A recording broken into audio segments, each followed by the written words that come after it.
저부터 할까요? 좋죠.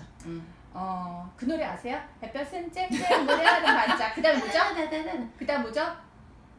무엇을 퍼다가 햇볕은 쨍쨍 모래알은 반짝. 조약돌로 떡해놓고 아니 모래 죄송해요.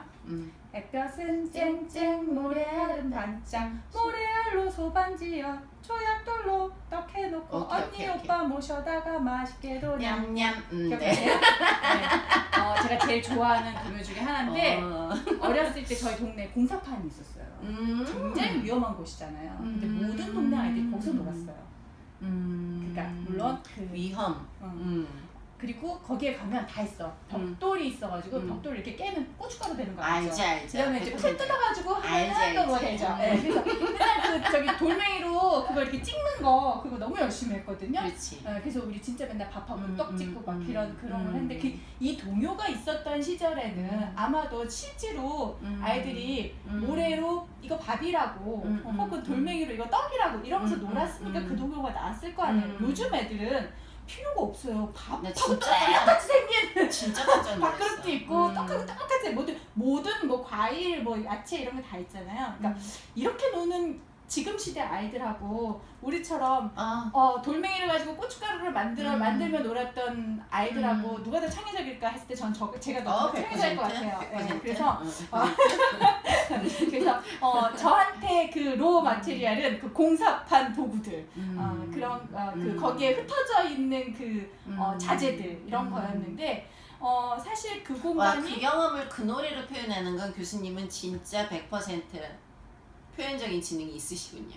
감각적인 지능이. 감사합니다. 네. 그래서 그런 것들이 우리 아이들한테도 필요하지 않을까. 그러니까 이게 꼭 이 물건은 이렇게 만들어지면 이렇게 사용될 것이야 라고 추론과 유추가 가능한 것과 전혀 예상치 못한 것들이 일어나는 이런 것들을 아이들이 다 경험하는 게 우리 아이들이 지금 필요한 게 아닐까. 또 한 가지는 요즘은 아이들이 노는데 엄마가 뒤에 이렇게 병풍처럼 서 있어요. 놀이터에 놀면 아이들은 놀이터 안에 그 놀이기구에 있고 그 주변에 엄마들이 다 서서 우리 아이가 놀이터 전문가들도 그런 자리를 일부러 마련해서 짓더라고. 맞아요. 맞아요. 그래서 거기 엄마들이 앉아서 우리 아이가 너무 위험하지는 않은지 이런 것만 컨트롤하는 게 아니라 우리 아이가 다른 친구와 상호작용하는데 어떤 도움을 필요하려 하는지를 엄마가 간섭해요. 예를 들면 친구하고 놀고 싶은데 얘가 아니고 간섭이야.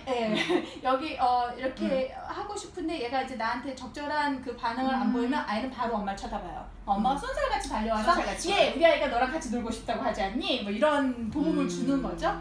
그러니까 지금 우리 아이들이 이렇게 자라고 있는 이 상황을 우리가 어떻게 변화시켜 줄 수 있을지 정말 심도 있게 고민해야 된다고 생각해요. 근데 엄마들은 그게 왜 문제인지 알까?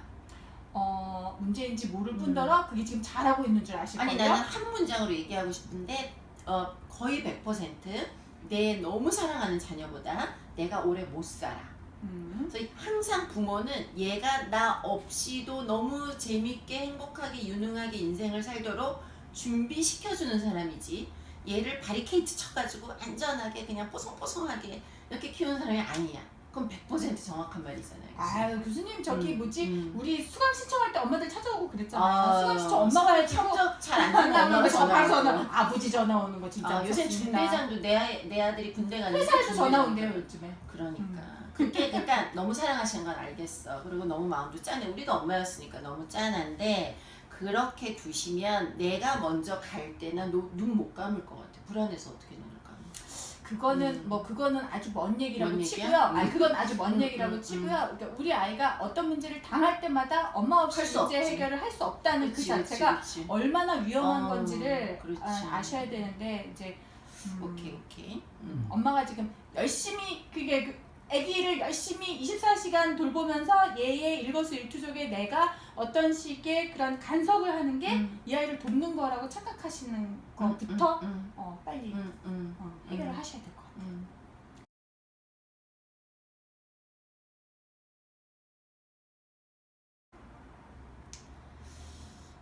정말 제가 너무나 많은 어머니들한테 얘기할 때 너무나 계속 어려웠기 때문에 일단 단적인 문장부터 얘기하면 제가 어머니들한테 물어봤어요. 이렇게 알파고가 이세돌을 이기고 인공지능 직업이 없어진다 하는데 얼마나 이걸 실감하고 계십니까? 초등학교 5학년 어머니들한테 물어봤는데 답은 0%다. 어디 그렇게 세상이 빨리 변하겠냐? 뭐 설마 의사가 없어지겠냐? 설마 변호사가 없어지겠냐? 그걸 뭐 어떻게 설명해? 100% 없어지는데. 아니 그 엄마들이 믿는 거 있어요. 미국의 유명한 학자가 이 직업은 없어진다고 하면 그 말은 믿어요. 우리 말은 안 믿는다니까. 아니 근데 미국의 유명한 사람들이 얘기했는데 왜 그러냐면 더 정확할 수밖에 없잖아요. 그 사람들. 우리는 실수라는 게 있는데 걔네는 실수라는 걸 안 하니까. 그러면 지금 직업을 우리가 예측도 못하는 게 엄마나 아니면 진로 상담사들도 정말 잘못했죠. 진로 컨설턴트들이 이런 직업으로 가능성이 있습니다 얘기하는 그 직업이 있을까 없을 것이냐를 100% 결정할 수 있는 사람이 지금 이 시대에 나는 없다고 생각하거든. 막말로 의사가 있을지도 몰라, 변호사가 있을지도 몰라. 그러나 너무나 소수일 거고 내 아이가 그 직업을 예를 들어서 의사가 됐어. 그러면 이 시대가 바뀜에 따라서 내가 계속 대처해 나가야 되잖아. 그러면 저는 직업이 아니고 진로가 너무나 중요하고 진로보다 더 중요한 건 더 정확하게 얘기하면 너는 이런 일을 할 수 있는 아이고 이런 성향, 이런 특성을 가지고 이런 쪽에 가능성이 더 많은 아이고 능력을 가졌어라는 걸 알려주는 게 제일 중요한 것 같아요. 예를 들어서 제가 어렸을 때 경험을 좀 얘기해도 될까요? 저는 막내로 자랐는데 저는 1년에 한 12번 정도 파티를 제가 열었던 것 같아요. 근데 스스로?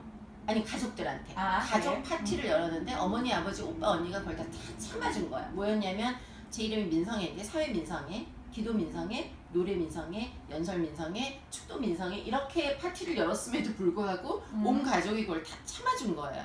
근데 지금 혹시 들으시는 분들이 저 여자 말 되게 잘한다. 저 그것 때문에 말 잘하는 거거든요. 그러니까 약간 그리고 어디 가나 제가 말 잘하는 걸 알아요. 근데 만약에 누군가가 너 아나운서 되라. 그랬으면 전 굉장히 제 재능을 다 발휘하지도 못했을 거고 굉장히 제한됐을 거고 저는 그건 상상할 수도 없어요. 뭐 그런 개인적인 경험을 얘기한다고 그러면 저 같은 경우는 제가 이제 음악을 했잖아요. 그러니까 제가 처음에 음악을 한 거는 성악을 했거든요. 그럼 제가 이제 프리마돈나가 되는 걸 꿈을 꿨겠죠. 그 오페라 가수가 되고 무슨 비트 노래를 하는 그런 가수가 되고 뭐 이런 걸 꿈꿨었는데 그러다가 좀 지나니까 내가 노래를 세계적으로 잘하긴 좀 쉽지 않겠다. 그래서 이제 그러면 노래 말고 할 수 있는 게 뭐가 있을까? 그래서 이제 음악을 활용한 다른 학문들을 이제 넘보기 시작했어요. 뭐 그래서 이제 뭐 음악 치료학 뭐 이런 쪽에도 이제 관심을 가지고 뭐 이렇게 있던 시절이 있고 그다음에 이제 독일 유학 가서는 내가 이제 성악을 했으니까 합창도 제가 많이 했거든요. 합창 지휘자가 되면 좋겠다 해서 합창 지휘로 공부했고 그래서 지휘자로 활동을 또 오랫동안 했고 뭐 그러다가 이제 이 음악을 가지고 아이들을 가르치는 방법을 또 연구를 하기도 했고 거 진짜 탤런트 있어. 그래서 우리 이제 대학에 있을 때는 우리 이제 어린이를 가르치려고 하는 그런 이제 교사들을 대상으로 또 음악 그러니까 유아 교육 방법론 이런 것들을 이제 같이 연구하고 지금은 이제 또 그런 아이들을 직접 제가 이제 또 한번 가르쳐 보기도 하고 이런 일들을 하는데 그러니까 결국 제가 어려서 배운 거는 음악이지만 그 음악을 가지고 제가 할 수 있는 영역은 굉장히 다양하게 있잖아요. 근데 그렇죠. 시대가 변하면서 원하는 역할이 바뀌면 제가 거기에 이렇게 탄력적으로 움직일 수 있는 이런 능력은 제가 꾸준히 뭘 했기 때문이라고 생각해요. 아니 그런 것도 있고 예를 들어서 요즘 어머니들이 내 아이를 축구를 좋아해. 그래서 어디서 매스컴에서 많이 듣긴 했어. 좋아하는 걸 시켜야 돼. 들었어. 그래서 내 아이가 축구를 좋아하면 축구 선수가 돼야 돼. 음악을 좋아하면 피아노를 치거나 뭐 어디 가야 돼. 미술을 좋아하면 화가가 되거나 뭐 이렇게 너무 이렇게 쫙 가는 거는 이 아이는 미술을 잘하지만 사람의 마음을 읽을 수 있고 수학적인 것도 좀 있고 또 뭐 시대적인 약간 호기심과 탐구력도 있으면서 민감함도 있고 그러면 얘가 연그러지면서 얘가 할 수 있는 얘가 할 수 있는 역할, 기능이 어마어마한데 만약에 얘가 너 미술 좋아해? 그림 그려서 뭐 어디 디자인해서 그러면 얘는 이 많은 길 중에 그냥 요렇게 쭉 가는 거고 그게 이 왜 나머지는 다 그러냐면 모르는 거지. 엄마가 그거밖에 모르기 때문에 그런 그러니까 거잖아요. 우리가 엄마가 아는 걸 얘들아, 엄마가 아는 거를 대단한 것처럼 생각하시면 안 될 것 같아요. 그건 안 돼. 몰라. 인정해. 난 자기랑 나도 그래 우리도 마찬가지야. 그렇잖아요. 그러니까 우리가 이렇게 변해요. 근데 우리는 사실 시대가 굉장히 천천히 변하는 시대를 지금 20, 30년 겪으면서도 이렇게 변했는데 요즘같이 빨리 변하는 시대에 우리 애들은 진짜 그러니까 어떻게 생각하면 얘네가 어떤 능력 하나를 가지고 평생 살 수는 없어요. 그리고 이 능력을 계속 개발해야 되고 그다음에 이 능력이 그 시대에 맞는 역할로 변형 가능한 능력이어야 하는 거예요. 어느 상황, 어느 맥락, 어느 시대나 할 수 있는. 그러니까 그러려면 어느 정도는 본인만 가지고 있는 기술이 있어야 되는 그치. 거예요. 그 기술이 뭐 저 같은 경우에는 이제 음악이었고 우리 민 교수님 같은 경우에는 말씀하시는 거라고 들었는데 우리 아이가 가질 수 있는 그 기술이 뭔지를 찾는 거가 꼭 반드시 직업과 연결되지 않는다는 거죠. 그러니까 그 갭을 그냥 이렇게 좀 열어두고 인정해 주셔야 되는데 너 그거 잘해? 그럼 그 직업 하면 되겠다. 그러면 그를 막 이렇게 우리가 몰아가고 있는 거죠.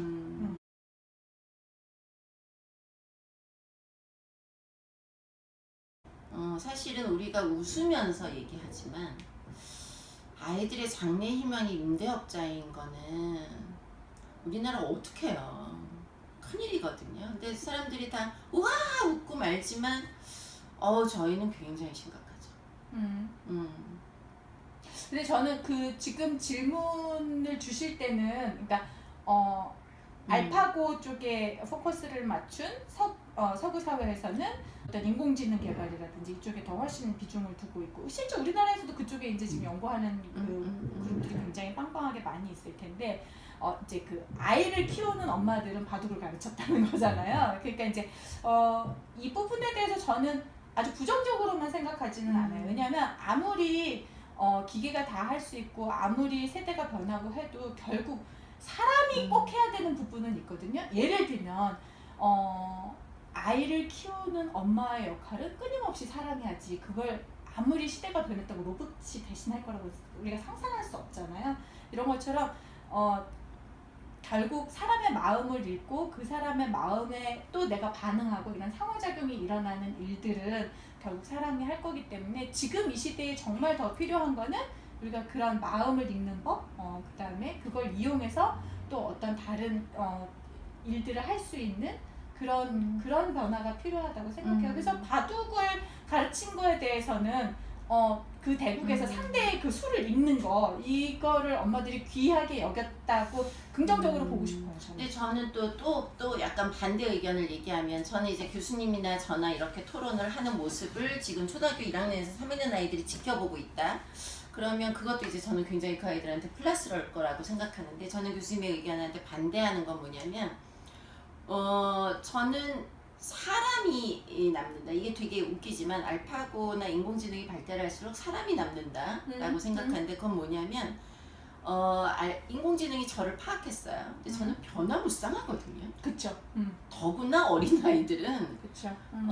인공지능이 얘에 대한 데이터를 쫙 모아도 얘가 성장하면서 그 정말 무서운 16살 뭐 사춘기를 겪으면서 뭐 난리가 나잖아요. 이거를 다 읽는다?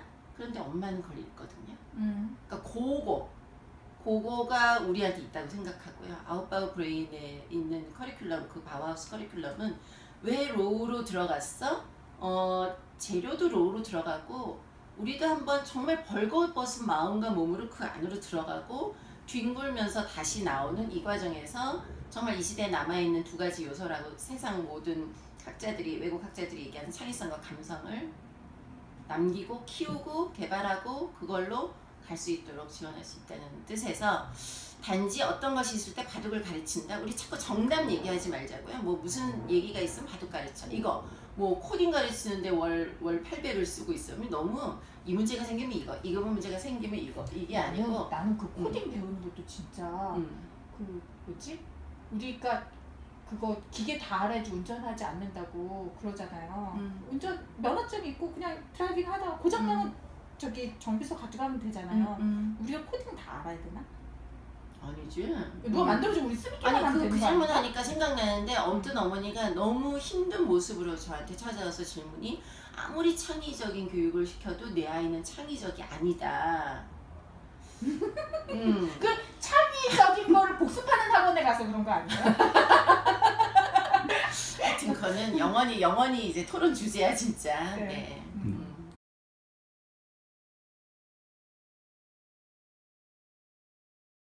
교수님, 저도 피아노를 배웠어요. 예를 들어서. 그러니까는 저는 김성원 교수님의 제일 큰 장점이 뭐냐면요. 그리고 제일 많이 받는 오해라고 내가 생각하는 게 뭐냐면 음악하는 사람이야. 그래서 이 사람은 음악가야. 끝.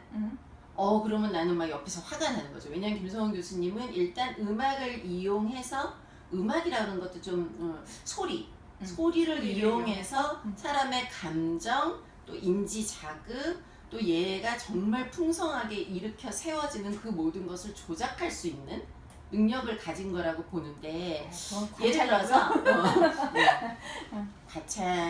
솔직한 얘기인데 예를 들어서 교수님 모든 사람들이 저는 어려서부터 피아노를 배웠기 때문에 산토끼 토끼야 이래야 되거든요. 저는 절대음에 굉장히 강해요. 그래서 노래방에 가면 짜증이 나요. 왜 어떤 사람이 토끼야 내려와야 되는데 토끼야 약간 반음 올라가는 거 알지? 이렇게 아니 플랫 내려가거든. 리브는 기분이 정말 확 나빠지거든요. 그래서 절대 음에 대한 거를 굉장히 강조했어요. 근데 교수님 아이들이 이거에서 약간 이렇게 음을 튼다는 게 무슨 뜻인지 아세요? 네네네. 다른 소리를 집어넣는 거죠. 쉽게 말하면 불협화음이고 규칙을 벗어나는 음을 낸다는 규칙을 거죠. 벗어나는 음악. 그래서 제 경험을 하나 말씀드리면 제가 한 10년 전쯤에 몸짓을 가르치는 선생님한테 간 거예요. 첫날 너무너무 짜증이 났는데 결론부터 얘기하면 그 학기가 끝날 때 제가 굉장히 행복했어요. 뭐냐면 몸을 움직일 때도 우리 이렇게 움직여야 되거든요. 근데 그 선생님은 따다단 그게 너무 불편한 거예요. 왜냐면 너무 불편한데 나중에 제가 마지막 시간에 눈물을 펑펑 쏟으면서 춤을 췄거든요. 그게 이제 뭐예요? 좀 속된 말로 꼴리는 대로라는 표현이 있어요. 꼴리는 대로? 네, 그게 있잖아요. 그러니까 그 어떤 자신의 정서, 자신의 감정에서 일어나는 모든 것들을 이렇게 그때 거기에 맞춰서 이렇게 움직일 수 있다면 그만큼 행복한 건 없는 건데 지금 이제 이미 음악이라는 틀 안에 들어오면 규칙을 굉장히 중요하게 여기는 장르 중에 하나예요. 그러니까 뭐 예를 들면 어떤 음 다음에는 어떤 음이 오는 게 좋다. 이렇게 도약을 할 때, 그러니까 위로 음이 올라갈 때도 뭐 먼저 조금 올라가고 나중에 많이 올라가는 거 하면 안 된다. 뭐 이런 작곡 규칙도 있고요. 뭐 어떤 화음 다음엔 어떤 화음은 쓰지 않는다 이런 것들도 있고. 오케이. 예, 뭐 그다음에 지금 말씀하셨던 박자 같은 것도 저희 그 시아버님은 아침에 일어나시면 꼭 저기 마취를 틀어놓으세요. 빠바밤 이런 거 막 아침에 틀어놓으세요. 마취를 트시면 하루를 저기 새마을 노래 안 트시는 게 다행인 거죠? 그런 개념인 거예요. 그러니까 아침을 깨우시는 거예요. 네네. 그래서 내가 오늘은 이렇게 디스플린 한 상태에서 하루를 살겠다 뭐 이런 건데 이분이 이제 일제시대를 지내신 분이니까 일제시대 초등학교를 다니신 분이니까 그 교육의 그 영향이라고 저는 생각을 해요. 근데 그거는 엄청난 규칙이거든요. 마취는 4분의 4박자에 규칙과 창의성은? 규칙과 창의성은 규칙이 꽉 차 있으면 창의성이 나올 수가 없죠. 나올 수가 없지. 규칙 가운데 불규칙이 섞여 있거나 혹은 불규칙한 가운데 규칙을 찾아내거나 뭐 이런 것들이 창의성이죠. 그러면 우리가 완전히 불규칙한 그건 아니에요. 그거는 뭐예요? 그건 우리가 얘기한 오해된 창의성하고 그렇죠. 그거는 오해된 창의성이죠. 그러니까 이제 어쨌든 그래서 이 음악이 가지고 있는 규칙성 가운데서 불규칙한 것들을 자꾸 도입을 시키는 것들이 지금까지 음악사의 발전이었거든요. 오케이. 그럼 교수님 우리가 아이가 앞에 있지 않은데 우리가 한 회기 정도를 결정하는 건 굉장히 위험한 일이야. 그렇지만 한번 해보자면 그 변증법이라는 거 아시죠? 변증법을 이 교수님이 얘기한 거에 넣어보는 거야. 예를 들어서 토끼야. 근데 선생님이 그거를 확 틀어. 예를 들어서 동요를 거꾸로 뭐 하거나 아니면 그 다장조와 단조를 같이 연주하거나 조가 다른 거를 동시에 연주한다는 거. 그리고 한 번 자극을 준 다음에 애들한테 물어보는 거죠. 더 반대로 가봐. 그럼 어떤 애는 요만큼 가고 어떤 애는 이만큼 갈 거예요. 어쨌든 그래서 그거를 충분히 우리가 소리지만 돌, 유리 우리 다 이용한 재료들이 있어요. 종이 나무, 스틸 이런 것들로 다 아이들이 그 소리를 최대한 저 끝까지 한번 쫙 가보도록 우리가 제공할 거예요. 제공한 다음에 자 이제 규칙적으로 조금만 와봐. 조금 여기까지 오면 안 돼. 정까지 오면 안 돼. 조금만 와봐. 그 가운데서 창의적인 표현들을 그쵸, 우리가 그쵸. 네. 찌르죠. 아니 더 여기 오케이 그게 좋아 거기 그게 그거를 이제 완성된 한 회기의 커리큘럼을 가져간다. 그러면 저는 그 과정 중에서 아이가 음악을 이렇게 변경했더니 음악이 이렇게 되네 정도가 아니고 아 내가 인생에서 혹은 학습 과정에서 어떤 문제를 만나면 정이 있어. 오케이 그럼 좀 반으로 가볼까? 더 가볼까? 더 가보자. 오케이 그 다음에 나만의 창의적인 합체를 한번 만들어보자의 과정을 연습하는 회기라서 이 회기 안에 재료 다 들어가고 저희 재료 다 들어가고 특히 그 회기는 교수님의 톤이 굉장히 강력한 매개체로 들어가서 불러가는 그 과정을 아이들이 3-4시간 하면 저는 100% 아이들을 많이 만났었기 때문에 3-4시간만으로도 아이들이 들어오기 전과 달라지죠. 굉장히 달라지죠. 달라요. 인생에 대한 생각도 달라지고 학습에 대한 생각도 달라지고 일단 뛰어나가면서 엄마가 보면 엄마 오늘은 이런 일이 있었고 우리 아이는 왜 얘기 안 하죠? 얘기 안 할 수가 없어요. 너무 기쁘고 이 전도라는 게 그런 거잖아요. 너무 기쁜 마음이 막 밖으로 뛰쳐나오는 게 전도잖아요. 그래질 거라고 그러고 어떤 아이가 저한테 얘기한 게 있어요. 어머니들한테는 죄송하지만 엄마의 그림자가 보이는 순간 자기는 블랙홀에 빠지고 싶은 생각이 든다. 하여튼 여기의 시간이 그만큼 즐겁다는 건데 그 한 회기 교수님 어떻게 생각하세요? 한 회기가 그렇게 하는 거? 정반합 저는 정반합이라는 용어도 사실은 마음에 안 들어요. 그러니까 그래요? 정반 합이 아닐 수도 있잖아요. 합이 아닐 수도 네. 정반 미지의 세계 뭐 이렇게 하여튼 그거를 우리가 이제 유도하는 건데 왜 이렇게 서양 사람들은 디스커션 하는 게 굉장히 자연스럽잖아요. 근데 우리나라는 왜 우리 괜찮아 지금? 괜찮은 것 같아요. 왜냐면 싸우진 않잖아요, 저거. 그렇죠. 근데 우리 그 토론 프로에 나오시는 분들 보면 막 정말 막 어떻게 해서든지 자기 마이크를 오래 잡으려고 그다음에 상대를 막 이렇게 누르려고 막 이렇게 하는 그런 장면들을 보면서 그러니까 이제 그 토론이라는 그 자체가 어떤 경우에는 그런 거죠. 그러니까 나는 49, 이 사람 51이야. 그렇지만 이 사람은 100으로 치고 나는 0이라고 치고 입장을 설명해 보는 과정이잖아요. 예, 그러다가 거기서 이제 그야말로 합일점을 찾아가는 건데 우리는 그게 안 되고 그냥 나는 0이고 당신은 100이야로 끝까지 싸우다 끝나더라고요. 그래서 그런 것도 어쩌면 우리 교육 과정에서 이미 그런 것들을 경험해보지 않았기 때문이 아닐까 이런 생각을 해서 지금 말씀하신 것처럼 톤을 가지고 그렇게 이제 규칙 가운데 불규칙을 넣고 불규칙 가운데 규칙을 찾아내고 뭐 규칙으로 끌어내고 뭐 이런 거를 할 수 있다면 진짜 훌륭할 것 오케이, 같아요. 엄마들한테 제일 많이 받는 질문을 교수님한테 질문해 볼게요. 엄마들이 다 들었어. 네. 되게 재밌고 훌륭할 것 같아. 그 다음 의심이 이상하게 꼭 한 군데를 몰려. 내 아이가 그걸 할 수 있을까? 네. 그거는 아이가 하는 게 아니고요. 그것을 가르치는 교사가 한다고 저는 생각해요. 왜냐하면 아이들은 끊임없이 어떤 질문을 하고 그러니까 질문을 못하면 질문을 못하는 이유도 있어요. 그러니까 그런 것들을 우리가 계속해서 끄집어내고 또 혹은 이렇게 건드려주고 이렇게 해서 아이가 계속 궁금해하고 그 다음은 뭔데요? 그렇게 하면 어떻게 되는데요? 그렇게 해서 뭘 할 건데요? 뭐 이런 궁금증이 생겨야 그 다음에 학습 동기가 생기는 건데 우리는 지금까지 너 이거 지금 외워? 이 다음은 이거야? 이거 하면 이렇게 돼? 이렇게 이제 이미 다 제시된 것들을 공부했기 때문에 애들이 힘든 거 아니었을까요? 저는 애들한테 듣는 말 중에 제일 좋은 말이 선생님 왜 이것도 몰라요? 이 말. 아이들의 건방진 말. 너무 좋아요. 네, 그러니까 엄마들이 우리 아이가 그걸 할 수 있을까는 엄마 입장에서 생각하는 거죠. 엄마가 못할 할 수 있어요. 엄마가 못할 것 같으니까 그렇게 얘기할 것 같아요. 맞아요. 애들은 100% 하죠. 네.